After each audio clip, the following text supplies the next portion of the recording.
भक्तों की नामावली है। यदि कोई लाख लाख बार हरि हरि उच्चारण करे तो हरि के लाख नाम उच्चारण का जो लाभ है वो एक बार किसी भक्त के नाम का उच्चारण करने से प्राप्त होता है। हरि को लाख बार पुकारने पर जो परम सुख परम लाभ प्राप्त होता है, प्रभु के दास को एक बार पुकारने से प्राप्त होता है। भक्तन की नामावली जो करिए चित लाए, ताकि भक्ति बढ़े घनी और हरि होए सहाय।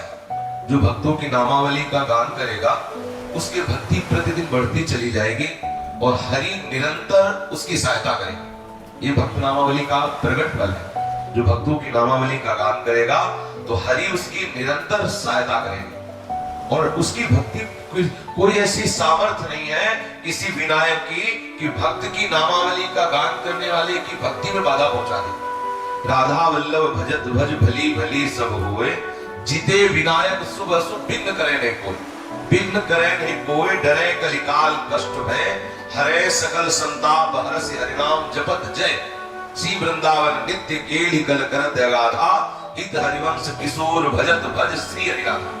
बोले राधा वल्लभ लाल के भजन करने वालों का जो भजन करता है, अर्थात किशोरी किशोर के भजन करने वालों का जो भजन करता है, तो त्रिभुवन में जितने अशुभ विनायक हैं, जो अनिष्टकारी हैं, जितने भी अनिष्टकारी शक्तियां या आसुरी शक्तियां या दैवी शक्तियां, किसी की सामर्थ्य नहीं है कि भक्त की नामावली करने वाले को राधा वल्लभ भजत भज, जो राधा वल्लभ लाल का भजन करने वाले उनका जो भजन करते हैं, किसी अशुभ विनायक की सामर्थ्य नहीं है वो बाधा पहुंचा सके। और किसी शुभ विनायक की, अशुभ विनायक तो सब कोई जानते हैं क्लेशकारी होते हैं, लेकिन जो शुभ होते हैं जिन्हें हम सुखकारी समझते हैं वो भी हमें प्रभु से विमुख कर देते हैं। हमारे परम सच्चिदानंद में श्री हरि के चरणारविंद के आश्रय से विमुख कर देते हैं जो शुभ विनायक होते हैं। तो जो भक्तों का आश्रय लेता है, भक्तों का नाम कीर्तन करता है, भक्तों की नामावली का गायन श्रवण करता है, तो अशुभ विनायक तो समीप आ नहीं सकते और शुभ विनायक अपना कोई ऐसा प्रभाव नहीं दिखा सकता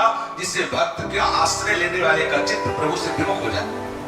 और सबसे बड़ी महिमा की बात, ये युग है कलयुग। कलयुग का कोई भी कुचक्र उस भक्त के ऊपर अपना प्रभाव नहीं डाल सकता जो भक्त नामावली का गान करता है। और महामहिमा की बात, उसे श्री वृंदावन का वास प्राप्त हो जाएगा जो इन भक्तों का नाम कीर्तन करेगा। और महामहिमा की बात, तीनों तापों का नाश हो जाएगा। त्रिविध ताप नाशय सकल सब सुख संपत्ति, सब सुख संपत्ति होय होय हरिवंश चरण रति, होय विषय विषनाश, होय वृंदावन बसगति, होय सुदृढ़ सत्संग, होय रस रीति अगाधा, होय सुजस जग प्रगट, होय पद प्रीति सुराधा।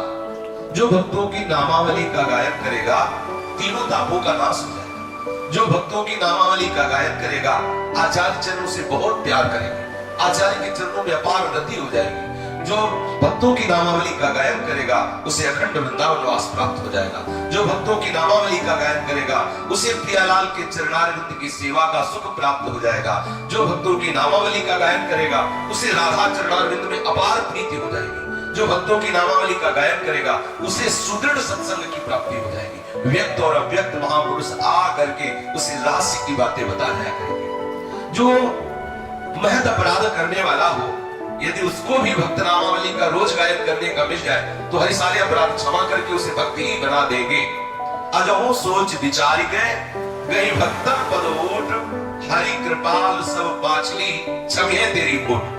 जो ही कोई भक्त नामावली का गायन करता है, भक्तों का आश्रय लेता है, तो जितना भी अपराध किए हुए हो हरि सब अपराधों को क्षमा कर देते हैं कि ये मेरे भक्त का सेवक है, ये मेरे भक्त का सुमिरन करने वाला है, ये मेरे भक्त का आश्रय लेने वाला है। चाहे जितना मन विमुख हो रहा हो, आप भक्त नामावली का गायन करके देखिए, आपका मन सम्मुख हो जाएगा। इसमें एक रहस्य है कि जब हम किसी भक्त का स्मरण करते हैं तो उसके भजन का छठवां हिस्सा प्राप्त हो जाता है। अब आपने मीरा जी का स्मरण किया, अब किस कोटि का मीरा जी का भजन है, वो भजन का छठवां हिस्सा आपको प्राप्त हो जाएगा। अगर आप किसी पापात्मा पुरुष का स्मरण करेंगे तो उसका छठा हिस्सा आपको प्राप्त हो जाएगा तत्काल। इसीलिए तो कहा गया कि अशुभ चिंतन मत करो। जो कुसंगी जन, पापाचारी जन, उनका संग मत करो, उनका चिंतन मत करो। किसी भी भक्त का, अब सेना धना कबीरा नाभा ऐसे संतों का नाम उच्चारण करें, उनका सुमिरन करें, तो उनका भजन का प्रभाव तत्काल छठवां हिस्सा अपने आप को प्राप्त हो जाएगा। तो जो बहिर्मुखता हुई वो उसी क्षण हरि सम्मुखता प्राप्त हो जाएगी। इससे श्रेष्ठ साधन कोई नहीं। समस्त महापुरुषों ने, संतों ने, महंतों ने एक स्वर में निर्णय किया है कि वैसे भजने को तो दो ही भले हैं, कहे हरि कहे हरिदास। जैसे श्री स्वामी जी महाराज भी कहते हैं, हित तो कीजे कमल नयन सो, जाहित आगे सब हित लागे फीको, कहे हित कीजे साधु संगत सो, जो कलमस जाए सब जीको। अब दो में भी और गंभीरता से विचार हुआ, हरि और हरिदास, भजवे को दो ही भले। अब इसमें और विचार हुआ तो बोले हरिदासों का भजन करने से पूरा भजन हो जाता है, अलग से हरि का भजन करने की जरूरत नहीं। हरिदासों की यदि अर्चना वंदना सेवन हो गया, उनका नाम कीर्तन, उनके ही सामिप्यता का हमें अनुभव हो गया, तो हरि की उपासना अपने आप हो जाती है। जैसे गर्भवती माँ को रबड़ी और रसगुल्ला पवाओ तो गर्भस्थ शिशु को अलग से पवाने की जरूरत अपने आप पालेगा, क्योंकि माँ के द्वारा उसका पोषण होता है। तो भक्त है वो गर्भस्थ सुंदरी, और भक्त है वो गर्भ धारण करने वाली सुंदरी, और हरि है गर्भस्थ शिशु। जो भक्तों की सेवा, भक्तों का चिंतन, भक्तों के नाम का गायन करता है, तो गर्भस्थ शिशु हरि अपने आप पुष्ट हो जाते हैं, अपने आप उनको आनंद का अनुभव होता है। बड़े भाव के द्वारा इस नामावली का अपने लोग गायन करते हैं, जिसकी अद्भुत महिमा है। हम सो इन